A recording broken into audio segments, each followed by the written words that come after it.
Alright, let's go. The Eagles are back. After taking it to the Bengals and winning in Cincy for the first time ever, thanks to Jalen Hurts outplaying Joe Burrow, the defense finding its swagger, and Nick Sirianni admitting to what the Birds' identity actually is. Plus, the offense finally did a couple things we've been begging for. So let's talk about what that is, why the defense is only going to get better, and everything else from Week 8. But first, let's run it.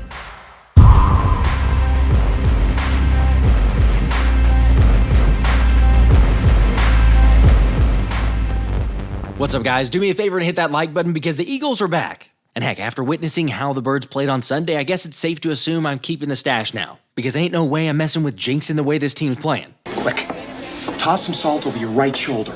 Look, it's only crazy if it doesn't work. And maybe Nick Sirianni was onto something after all. I mean, since shaving his head, Philly's gone 3-0 with a plus 49 point differential, 0 turnovers, and only 2 defensive touchdowns allowed. Granted, sure, everyone was telling us these past couple weeks that it was just the Giants and just the Browns, but that doesn't apply after the Eagles just beat the Bengals by 20 and won in Cincy for the first time in franchise history. Especially because the whole consensus about Cincinnati was that this is a good team. You have to take all 3 of these teams seriously as a postseason threat.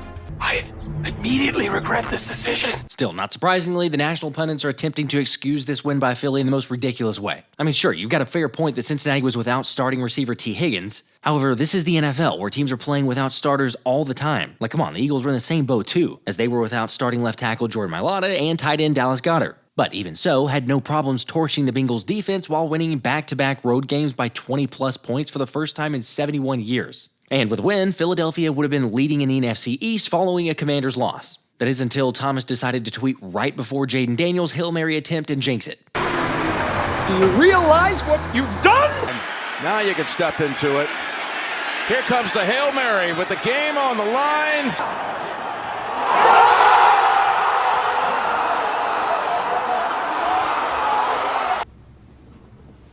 And that I do not forgive.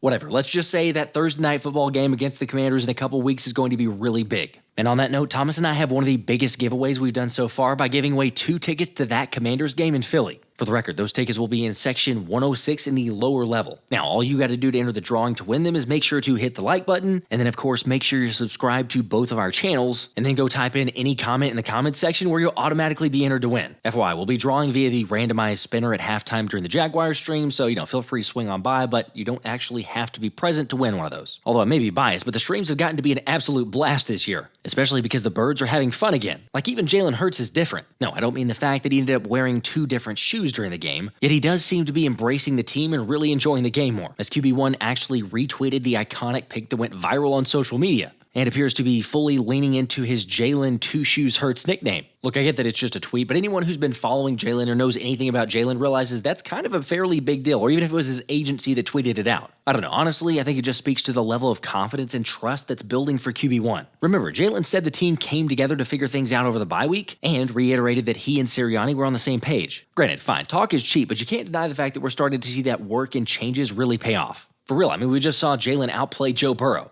as Mr. 2 Shoes was the highest graded player in the entire game, while accounting for 236 yards through the air and 1 touchdown on 16 for 20 passing, and running for another 37 yards and 3 scores. Yet as great as that is, I'll get to the specifics in a second, but it's bigger than this one game. Because for all those Hurts isn't the guy comments I've been getting the past few weeks, well, he's now the only quarterback in the NFL to have at least 9 touchdowns and 0 turnovers since week 5. By the way, if you want another mind-blowing stat for a team that seemed immune to not turning the football over, the Birds were the only team in the entire league that didn't give away the football once in the month of October. Oh yeah, speaking of exclusive territory, Mr. Breed of One became the first player in NFL history with multiple rushing touchdowns and a passer rating of 100 or higher in consecutive games. Which again, I'll say is the reason I've never given up on Jalen, and I've been hesitant to call him regressing. Jalen puts the work in. Like that's something that doesn't get talked about enough for Jalen Hurts. The amount of time, how much he loves football, and how much time he puts into this game. And that's how you want one of your leaders on your team to be, is the time he puts into this game. And so we were able to look at some of the things that we were inefficient on, some of the things that we were good on, and he just put so much work into it. Just making sure, but you do hear that, right? Working on the things they were inefficient on. Seriously, when will people ever learn to stop doubting Hurts? Now who looks stupid? I do appreciate the fact that some have owned up to their criticisms, like some of the fellas on the facility, who recognize that whatever Jalen Hurts has been doing has paid serious dividends quickly. Heck, what the Eagles are doing is terrifying to everyone else. A shout out to Brett Coleman, who after watching Philly said the Eagles are becoming enlightened, and that scares me.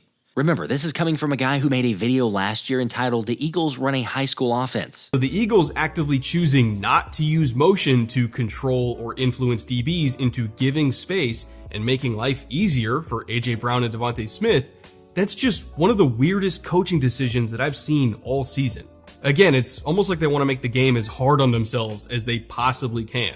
Their entire philosophy is just lining up and trying to out-talent everybody. Yeah, last year was bad, and we've definitely seen glimpses of that this season. But that drastically changed versus the Bengals, as the Eagles ranked 10th in under center rate, 10th, which Jalen is fully supportive of. It does a lot. It does a lot. You know, I think when you're able to be the imposer, I think that says a lot about what you are offensively. There are multiple ways to impose, right? You can do that from the gun. You can do that in the pass game. You can do that in the run game, the action game, whatever it is, as long as you're in full control. And so I think that's more so of a mentality that we're trying to develop, and I'm trying to push, to be honest, of just it's about what we do, not about what anyone else does. And, you know, it's easy to do that when you go out there and everybody's on the same page and, you know, having a like-minded vision of executing. So, like I said, I think it was a great showing overall. Like we all saw, that was a completely different team. And also, let me just stop and say, I owe Nick Sirianni an apology. No, I'm not taking back some of the comments about play calling or anything like that. But kudos to him for stepping aside with his offense looking the most Kellen Moore-esque we've seen this season. Seriously, I mean, the Eagles even ran outside zone 22% of the time, with a run-pass breakdown of 39 rushes to 20 passes, as Sirianni added that physicality is definitely the team's identity, which is another thing that makes life that much easier. You know, I think when you're able to run the ball effectively, it opens up so much.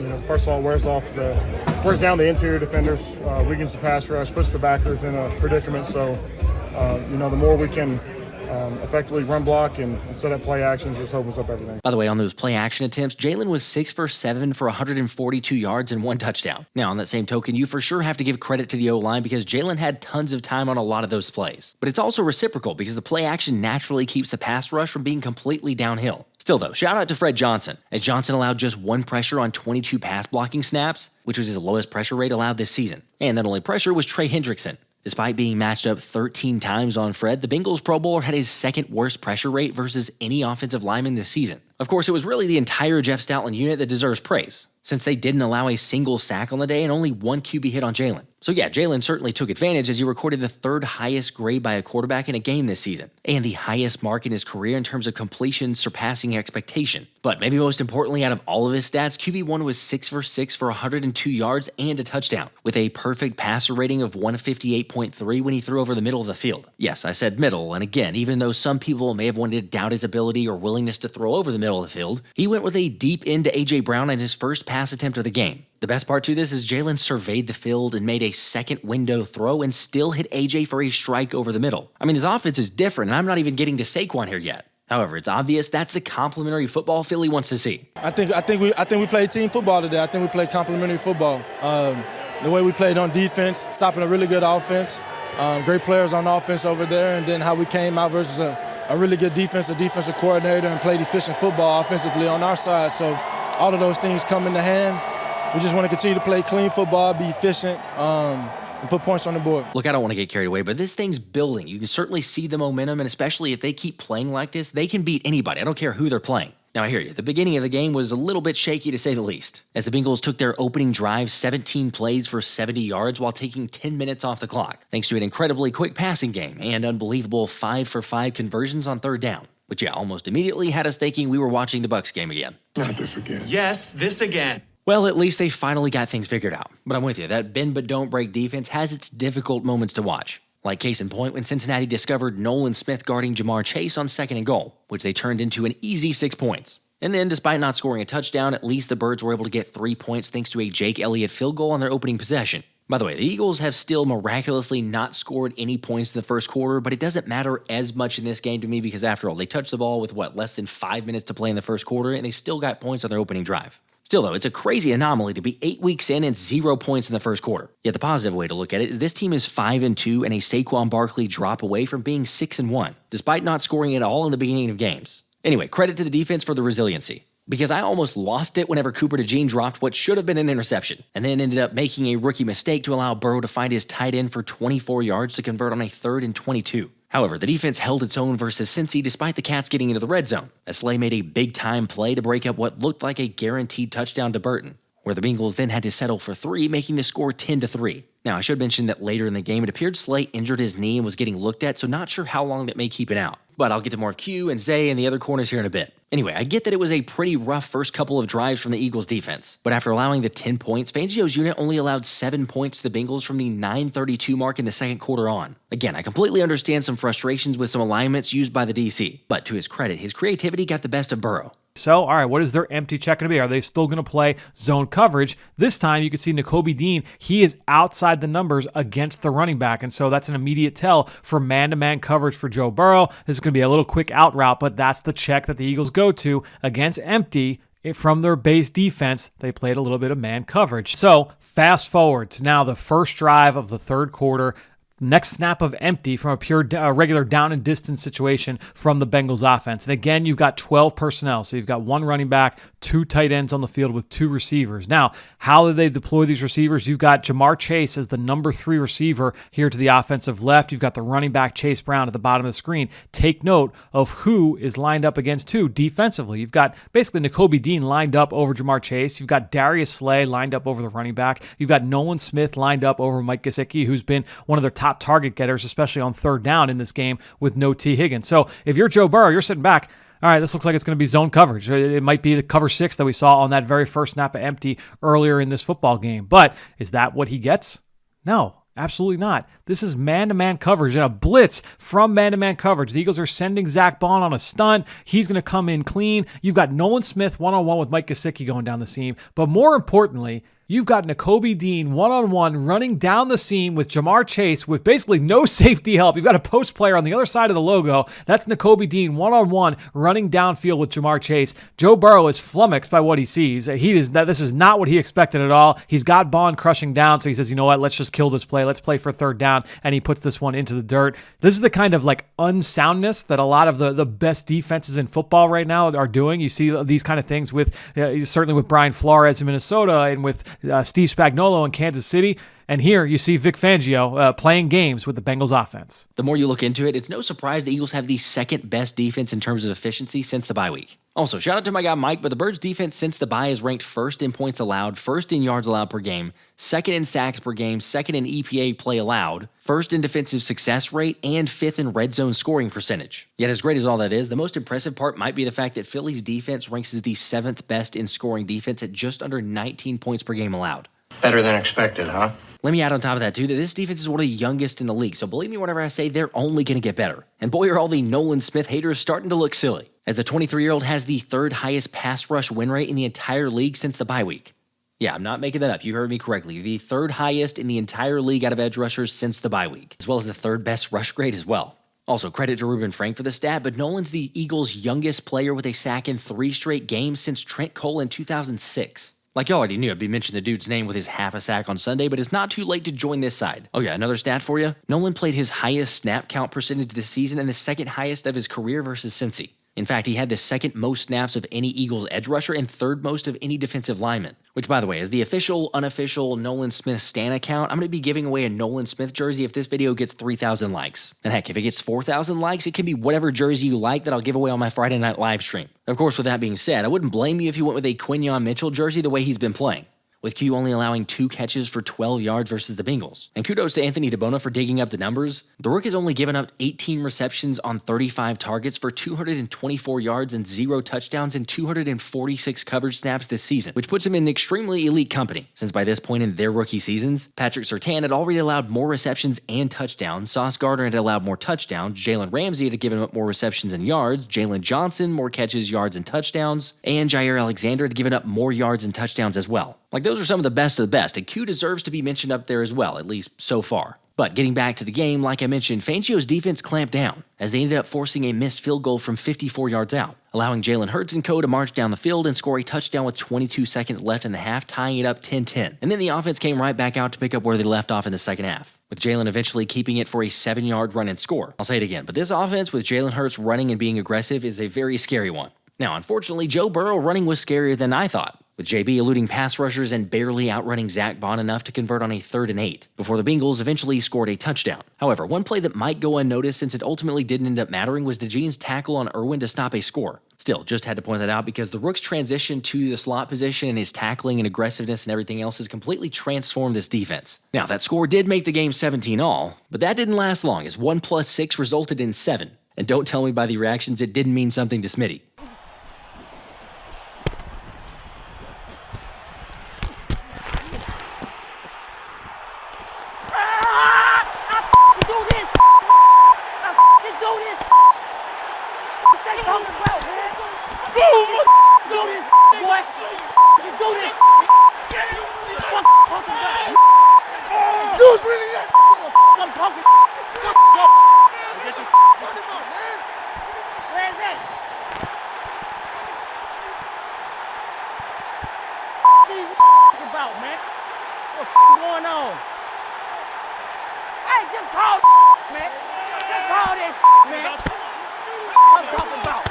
For the record, that Hurts 45-yard touchdown pass to DeVonta Smith traveled 59.3 yards in the air, which was the longest completion of Hurts' career. And that was a target separation of 0.8 yards and a completion probability of 21%. So all I'll say is not bad for a running back. Also, for the analytics out there, that play was the biggest swing in terms of the Eagles' win percentage in the game. However, the second biggest play might have been the following possession for Cooper DeJean. The Bengals had 4th and 1, and Cooper DeJean right here makes the play of the day. He's a man coverage on Jamar Chase, and they want to get Jamar Chase free here. So they're going to run him in all kinds of different motions. Stop, start. All they want to do is just get him to be lost right here, coming off of this bump. And Jamar Chase catches this ball, and Cooper DeJean bubbles around and then makes this open field tackle on Jamar Chase. It's like a takeaway. Eagles got the ball there at the 37-yard line right there, and DeJean makes the play of the day. It's as good as a takeaway right there. Jamar Chase stopped on 4th and 1. That changed the whole game. I'm telling you, he's insane. But this is when things started to really get fun. Sure, unfortunately, the Eagles could only get 3 out of it, but seeing my guy Zay intentionally knock the ball out of the air to force an interception by C.J. Gardner-Johnson was big time. Also, from here on out, we refer to him as Big Play Zay. I mean, that was the first turnover in forever for this defense. Oh yeah, for those wondering if he actually meant to tip it to C.J., he did. Yeah, that's something you practice. You feel like as a DB, if you can't get 2 hands on the ball, it might be hard to actually pick it off with 1 hand, especially going at that angle I was at. So, just we practice tips and overthrows. That's one thing we preach in our room. Sorry, I said that, but you did try to tip it to CJ on that? I tried to one-hand it until I realized I couldn't, then I was like, all right, cool. How did you know he was there? I trust him. That's one of our plays that he's supposed to get over top, and he was there. So you didn't see him immediately? I seen him once I turned back into the vision. I seen him when I crossed my eyes, or I seen him, so I'm like, all right, cool. I just didn't know he was right there that close. I just hoped that he was going to make that play, and he did. Come on, the depth in this secondary is crazy, and you're starting to see it pay off, which is exactly what the offense did in paying off the turnover to capitalize and go up 17 points in the next possession, courtesy of several Saquon Barkley runs behind new fullback Ben Van Sumeren, and then capping it off with a Jalen Hurts tush push. Now, with 4 minutes to go, already up 17, the game was probably over. Yet it was fitting to have the linebackers essentially seal it, as Nakobe went in for the tackle with Zack Baun punching the football out and Nakobe recovering. Although my favorite part was hearing the camaraderie between those two afterward. That's big just because we've been harping on takeaways. Turnover drills, punching the ball out, getting interceptions. We've been harping on it for us to get a forced fumble. It was definitely big when Zack got the forced fumble and punch out. Something that we worked definitely in the linebacker room like crazy. And we've been trying to see who's going to get the first one, who's going to get the first one. So for him to punch the ball out, and I was excited. I picked up the ball, went to go celebrate. I ran back on the sideline. I wasn't giving it to nobody but him. Yeah, because we do a lot of work for that. I'll admit, I've been one of Nakobe's bigger critics, but the Eagles might have found 2 linebackers. Like, it's crazy, but the Eagles had 2 of the highest graded linebackers in the league on Sunday, according to PFF. And you could just see this unit gelling and getting more consistent each week. Now, yeah, we all understand there's areas to clean up. But the fact that Zack Baun is 9th in tackles along with 7 pressures, 2 sacks, and 1 forced fumble at the price Howie was able to get him could be the biggest move Howie's made. Having said that, I do expect Howie to go out and get someone. Reminder, just again, I'm sure I've said this a lot of times, but the trade deadline is November 5th in about a week. Regardless, though, sadly it won't be pass rusher Josh Uche, as the Chiefs ended up trading for him for a 2026 6th-round pick. Granted, the Eagles have been playing well and getting better each week, so maybe they don't necessarily need to go out and get someone. I love the team that we have, and I think this team's really coming together. With that being said, I know we're always looking for ways to improve our team, and I know Howie's one of the best at that, of always looking at ways that he can improve the football team, and admire that and value that of how he goes to work there. And but like I said, love the guys that we have. I think we're coming together really nicely as a team, but we'll see how this next week plays out. Vic, with the trade deadline coming up, is there any position that you're advocating for, want to see a move at? No. So you feel good about the kind of state of the roster defensively then? Yeah, I mean, it's hard to improve your team drastically this time of year. I mean, I think if you look at some of those trades over the years, they really haven't had the effect that some teams were hoping for. Unless it's a trade that, where you're getting a guy that you're going to have for a few years, where it's more of a bigger trade than swapping guys, trading a 6th for a 7th, those type things. How about you guys? Do you side with Sirianni in that one, or do you think they need to go make a move? And if so, who would you go out and get? All right, next up are the Jaguars for a 4:25 kickoff time, but it'll still be the first Kelly Green game. So considering the Birds will have those undefeated jerseys on, along with the fact that Jacksonville will be without their top 2 receivers in Christian Kirk and Brian Thomas, I'm feeling pretty confident. But we'll get into all that in a future video. Right now, I want to hear from you guys. Let me know the good, the bad, the ugly, everything from Sunday. Let me know in the comments. Until next time, this has been the Philly Special.